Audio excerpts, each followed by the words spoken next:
All right, so we once again find ourselves in a very familiar situation of being in town and want to go off and do some things, hang out in a cafe for a while, use our Wi-Fi, and want to come back to a nice meal after an hour, 2 hours, whatever. We can run out of the cafe if we need to and grab a quick bite that's already warmed up from us.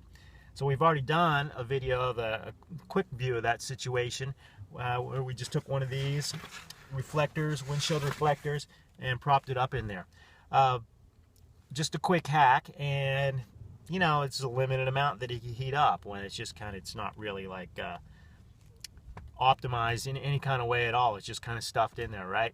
So we want to work a little bit towards something that's a little bit more like a solar oven, but still really easy to set up in this sort of situation, and can use and hopefully be broken down in some way so that we don't have to so it's easy to just store, just stuff it back there someplace without taking up too much room. We'll see how that goes. I have sort of an idea of what I want to do. I have a box prepared, and I'm thinking it could be set up pretty easily. We'll see how it goes. So yeah, let me get started on that, and you can see that the sun is looks like there's going to be some clouds, but there's still a lot of blue sky there, so we should be able to get an average of maybe 2 hours of cooking in during the course of today while I'm off doing other things. And of course, it's really applicable to situations where I'm parked in the parking lot of a trailhead, off hiking for the day, and want to come back to a good post-hike meal. So yeah, let's see what we can do. Let me give you a brief description on what I want to do. So turn this around towards the windshield. So we got a slope here, and we got this.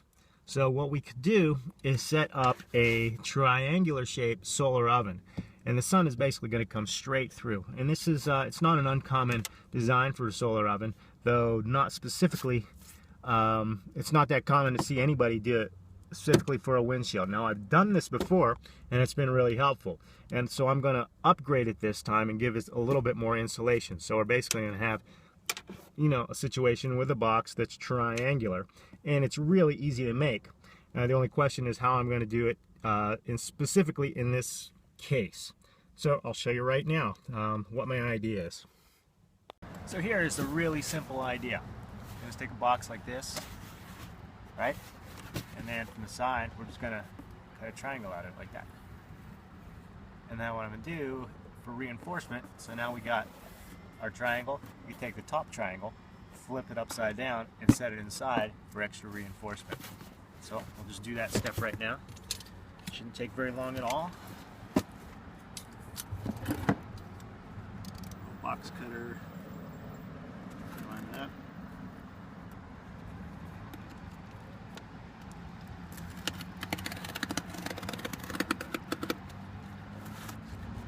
Here.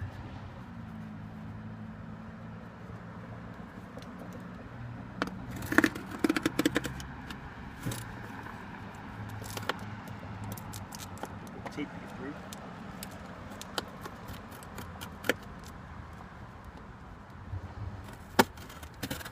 Oops, don't do that.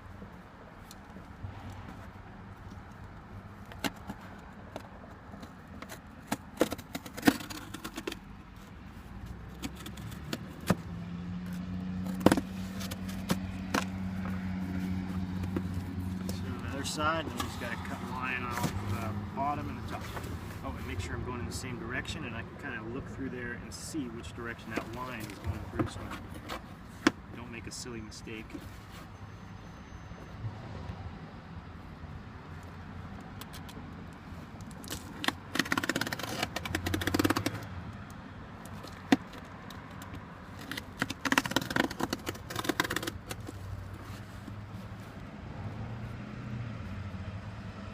That wasn't perfectly straight.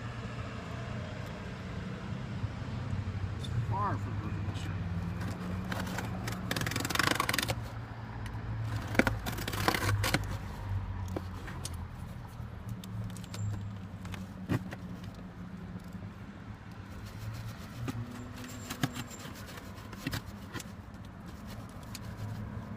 Ooh, this box is just a little bit wet. That's not good. That's not that much of a problem either.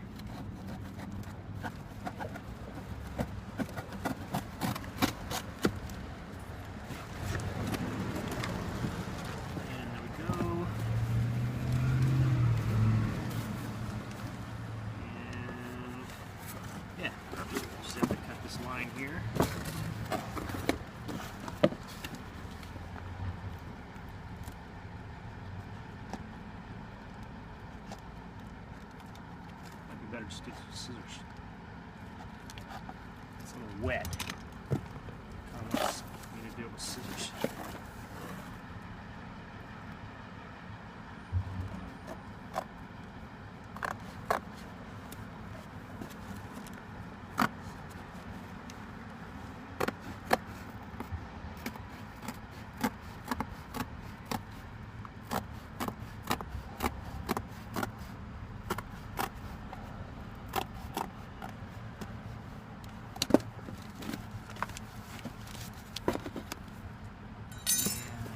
This extra flap goes with that.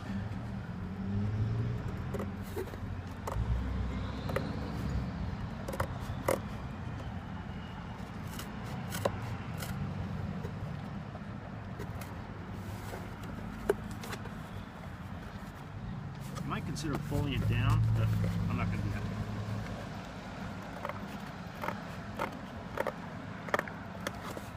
Probably leave the box cutter this way.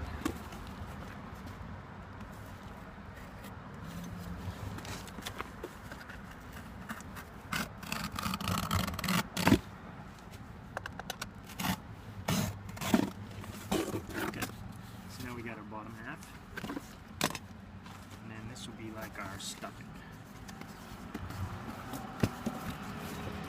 Let's reattach this piece.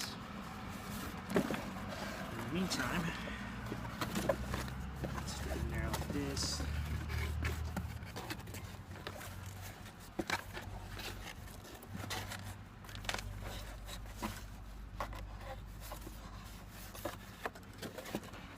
I'm thinking there might be a couple different options for reinforcing.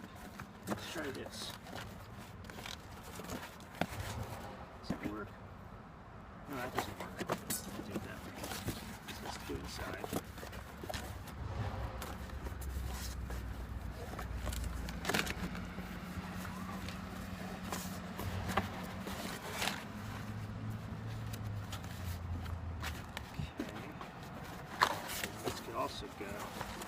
Also good there. Origami.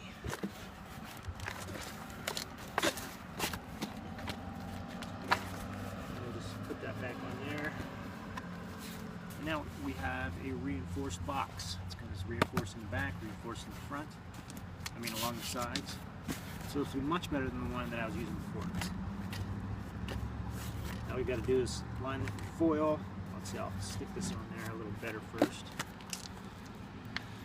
Just tape.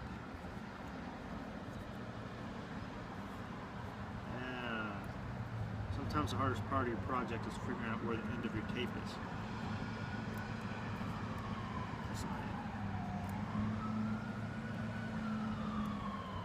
You always feel so stupid getting stuck in making your video longer because you can't find the end of your tape. Come on, come on, come on. There.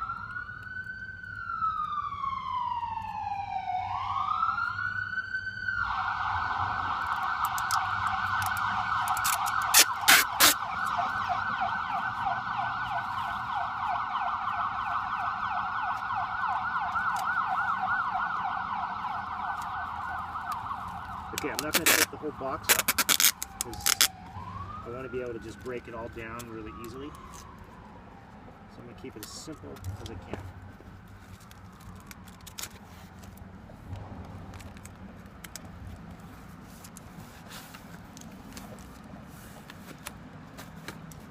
Alright, now all I got to do is put some foil in here.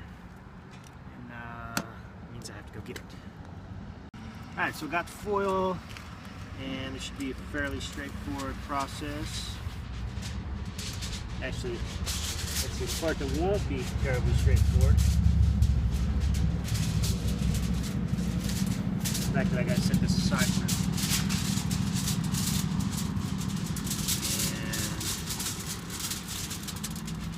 And the glue, because I don't have a little bottle of glue, so I'm just going to use some of my Type Bond, spread it around.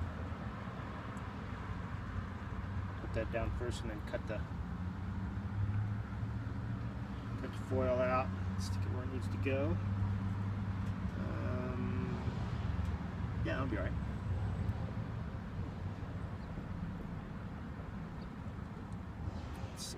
Come on.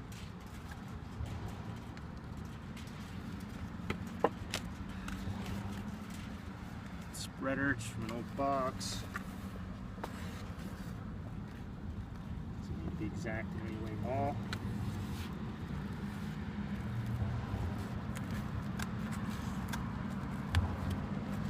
Slop it on there.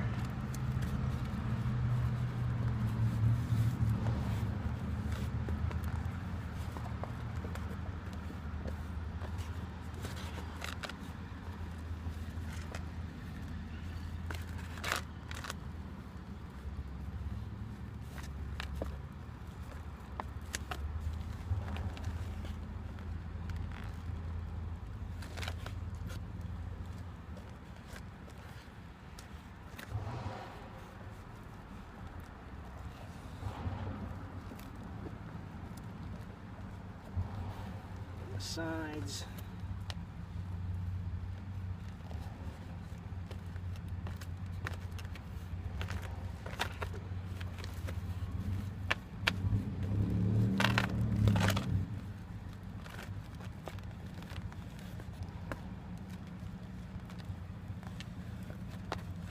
If a little bottle of glue would have been easier. That's not bad.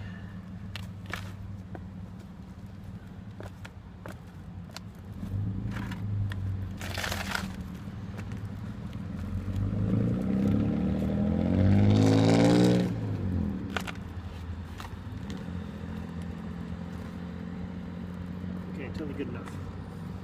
Let's get this foil down quick.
Best way to do it, I don't know.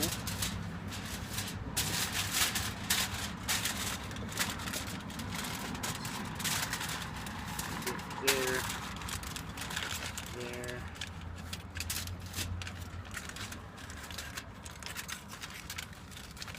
Put it all the way to the corner so I can turn the angle.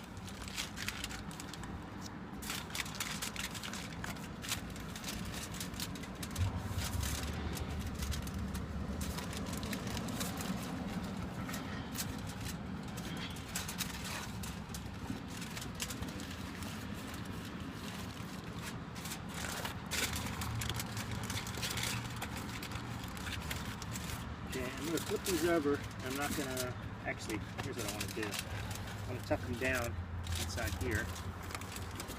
So that's what I'm going to do with the top as well. The glazing plastic.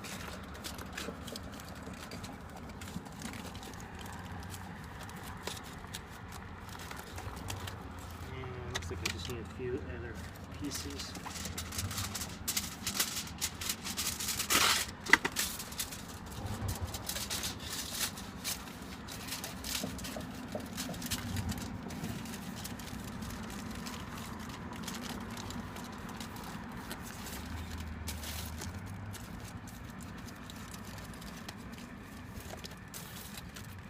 Just a tiny piece there.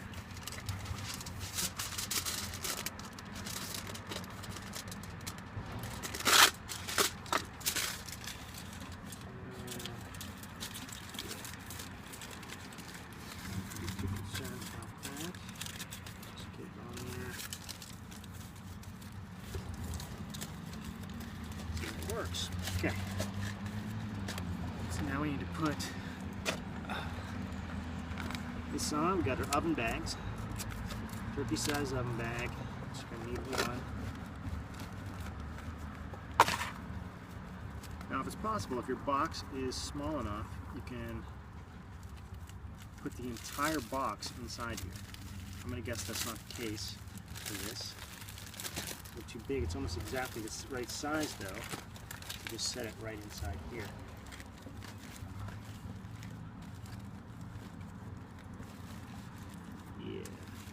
Yeah, it's almost exactly the right size, and I should be able to tuck it in as well.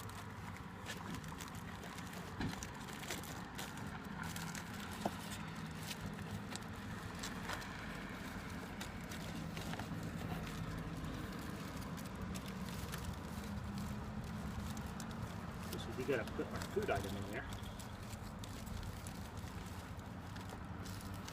First, I want to make sure that this actually fits okay. I didn't really think about the box size too much. It's hard enough to find boxes of the right shape that you need and stuff. So I just prioritize that.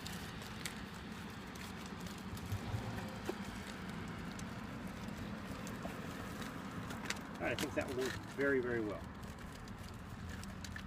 And then we just test the fit. Put the camera around. I'll just grab the camera. So I'm just going to stick it in here. I'll go in just like that. And see how it is outside. Just like that. So we just need to find something relatively flat that we can cook in there, and we should be good to go. Alright, so as for what to cook, we're going to make my super simple vegan nachos. I'm not sure if it's an ideal item to use the solar cooker use the solar cooker for. It's best to do things that are completely dry, and this is going to have a number of wet items on it. So the chips might wind up coming up a little bit soggy. But you know, sometimes you have nachos and they're a little bit soggy and they're really good. So the way we do this is super simple. One of the ways that you think of nachos, you need nacho cheese, right? But one of the ways that vegan cheese is done is using beans, usually white beans. Gives the best duplication of the taste of cheese. And what you do is you mix it with, what I'm going to get to in a minute, nutritional yeast. And I have a special mix here, nutritional yeast plus salt, plus there's a lot of salt. Cheese is very salty, especially nacho cheese. And some red peppers in there to give it some heat. And so if you use refried beans instead of white beans, you automatically get a Mexican-like flavor to it. So you skip a whole bunch of steps in having to make some kind of nacho cheese kind of thing. This will just automatically taste like Mexican cheese. Not exactly, but enough that when you combine it with chips, it's really good and totally replaces whatever you want to do with nachos. So stick it all on there. It's going to melt. Not really melt. It's going to do what beans do when you heat them up. Kind of soft. One here, one here.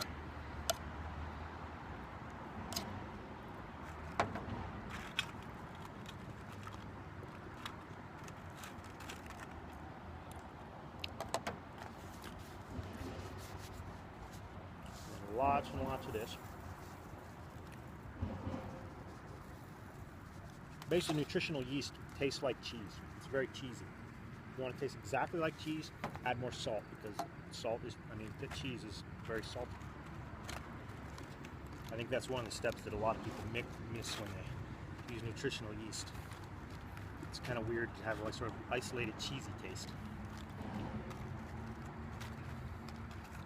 Okay, I'm going to stick some jalapenos on there, and then I forgot we call it hot sauce. So I'll just slather it with hot sauce. Keep it really simple this time, because I don't know how this is going to turn out. And will it even work? Looks like there's clouds coming, so it might just be that I eat non-heated. chips and bean dip, basically.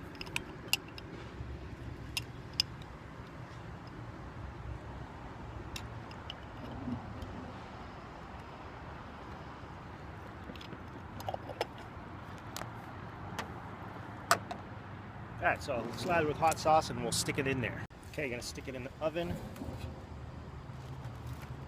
This, I happen to pick a size that very neatly grabs 2 of these. I think it'd be better if I put a lid on there. Next time I'm gonna put a lid on, I'm not gonna bother today. So I got my thermometer here, I can set it there. And yeah, ready to go. Just tuck it down in there. Really easy solar oven. Who knows how it's going to do?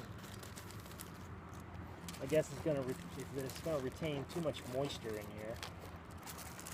And in the future, depending on how it comes out, I might adjust, maybe like leave a little gap or something so moisture can escape. Keeping in mind that it'll also, the heat will also escape. So it's a little bit of a compromise. But definitely one of the things that's good about nachos is when you get a browning effect, when you just scorch the top. And so we're not going to get that in this case. But a way that you can get it is if you put a black pan on top of it and then let that heat up, and then that will totally, you know what, I'm going to do that. I'm just going to grab an extra pan.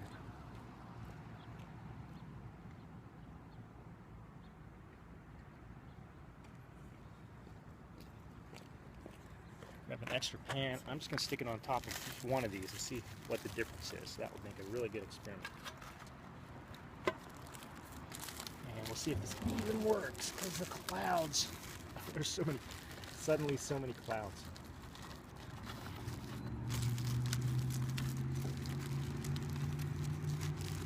I probably should have picked a dish that wasn't so experimental. Where's the adventure in that? Alright, this is ready. Oops, not ready to go yet. Here.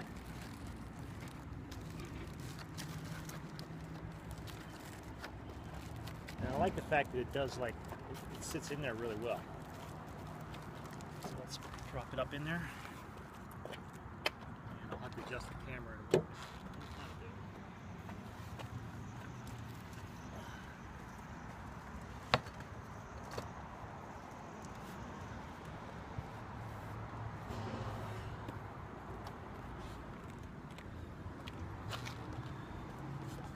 Camera. So there it is. It's all up in there. I could probably adjust it so that it isn't squished up in there. I also noticed that because I put the top in there, it made it so it doesn't fit so evenly, so there's a little bit of a gap at the top and the bottom. So yeah, we'll just see what happens. Come back and I don't know. Just watch the clouds, because I mean this if this has to march across there, this is not going to work very well. So we'll just see what happens. Alright, so I'm back. Good, it's almost 2 hours later, and it's also a different day, because as it happens, the last time that I set this up, the clouds just appeared immediately after I set my food out there. So, and I just left it out there hoping that we get a little bit more sun come back, but it actually started to rain. So basically I just had a lot of food in there that was just sitting there all afternoon, which I was able to revive. You know, it cooked a little bit, and then I just finished it up on the stove, put it on the burner, and you know, had my nachos, and they were awesome. But I really wanted to see how they work with you know, with this setup.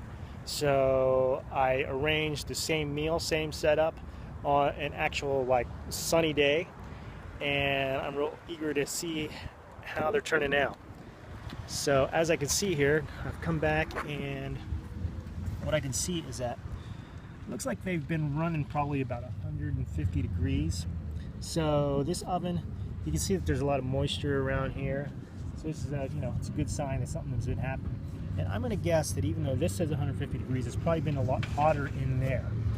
But whether it's been hot enough to actually achieve any kind of like, you know, top-down approach to get some crisp chips and stuff remains to be seen. It also remains to be seen whether, there was just too much moisture in here and maybe my chips are all soggy, which may not matter in the end. But then again, we're going to see. We'll see what it's like and how this experiment turned out. The difference between this and that, and you know, in general, is this something that I can actually do in the future? You know, it's an experiment that you're going to have to do over and over with your own foods to see, you know, how your own foods and cooking style can fit with the different types of cooking devices that you use, and figure out if you can adapt them so that if they actually work in certain circumstances. Maybe you have to just wait until the sun is right ahead, right up above, for this to actually work well. Or maybe it'll never work at all because this is not doesn't get sufficiently hot enough. You know, maybe like there's I got this whole thing reflecting the box. Would it help if I had made the box black so that this actually absorbed more heat? Or is it just really just too much of a hack so that it will never ever get up to the desired temperature? I'm going to bet that because the truck gets really hot in the summer, I'm going to guess that this setup when we got a lot of really good sun and the sun is above and really coming down at an optimal angle, we could probably get it up to almost 200 degrees, which is the point where you can start to do some real cooking. Just barely start to do some real cooking. But we're going to see how it turns out now. So I'm in the truck now. I'm going to pull this down. Lift this up.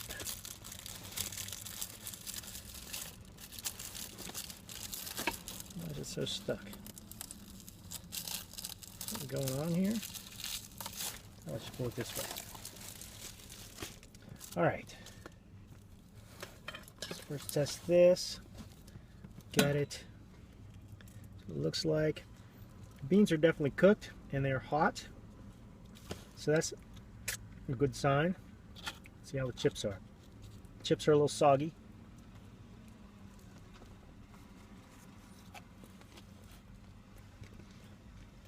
Now that tastes pretty good. It tastes really good. It tastes very done. Just an issue with the chips. And it makes me wonder if there is a way to reduce the amount of moisture. But I'm not sure that you can really avoid it, because I think even when I cook these nachos just in a regular home oven, my chips turn out a little bit soggy. Let's see how this is. No, those are still crisp. Those are still normal. So it's only the chips that are right above the dip, basically. They're really good. Now I don't think there's any difference over here. Sorry, I'm talking with my mouth full.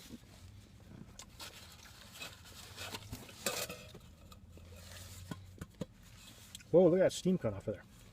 Nice. Okay, any difference here? It's definitely much hotter in here. Just really feel it. And just by appearance, I would say that there's no evidence that it got that much hotter. No, there's something different going on here. I can't tell what it is. It looks just a little bit different. Let's see, that chip is still... Okay, it was contacting this, so it was a little bit soggy. Let's pick up one. Now that would be interesting. I expected this one to be much less soggy than that one, but this retained a lot more moisture because it was enclosed.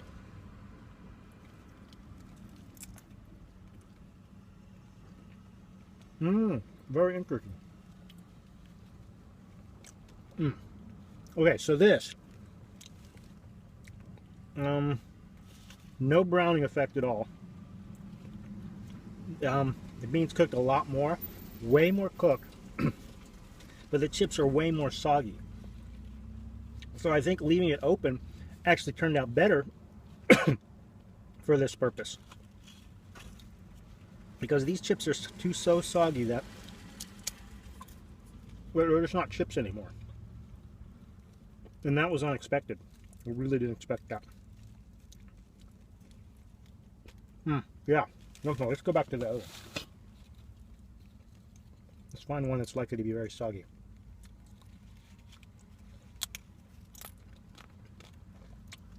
With this, there's still enough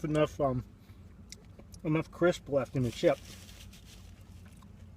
that it still seems like I'm eating nachos. Over this, Doesn't seem like I'm eating nachos at all.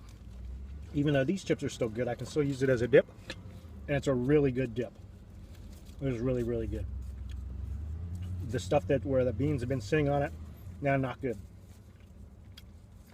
Now, an option that you could do, and this would totally work, and instead of loading it all up in the beginning, what you could do is put your chips in one and crisp up the chips.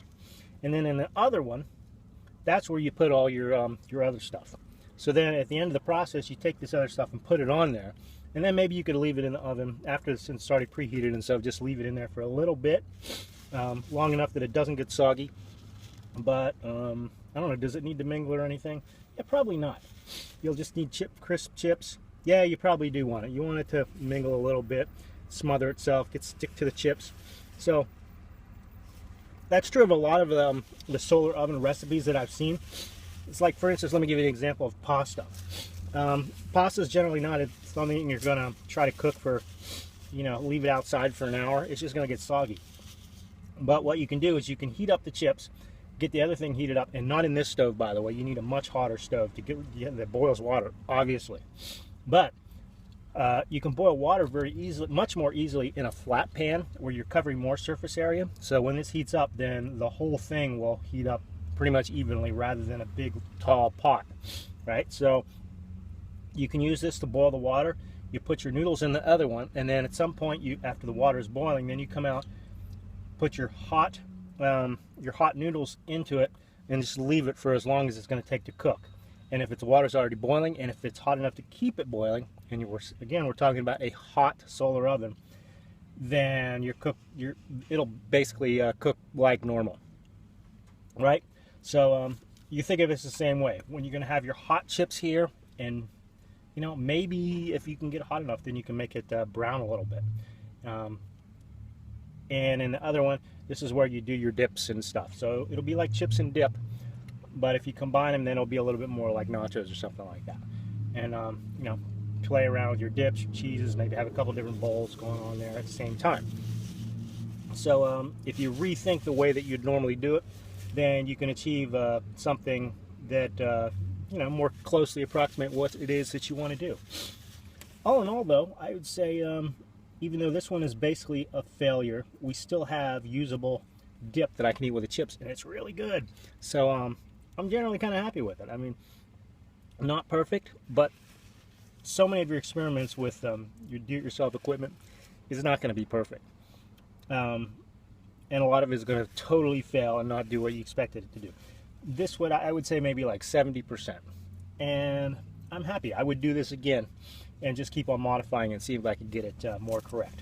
It's definitely not like a write-off. This is mostly a success because this is good. All right, so hopefully good luck with your own experiments, playing around with stuff. And of course, we're going to start building a much more serious solar oven with some extra cool properties of being like collapsible and stuff like that too, to take up less room, which you could do with this. I think we didn't really get around to doing that. I don't know if I could do it with this box, but you saw the way we put it together, and if you just set it up in a way that you can reverse that process by not attaching them at the corners that way, then you have a totally collapsible system where you can just hide it out and then stick it right up in the window at any time you like. As it is, this itself doesn't really take up that much room, and you could like just stack other stuff in here too. So in many ways, it doesn't really take up that much room. So good for a quick hack? I would say so.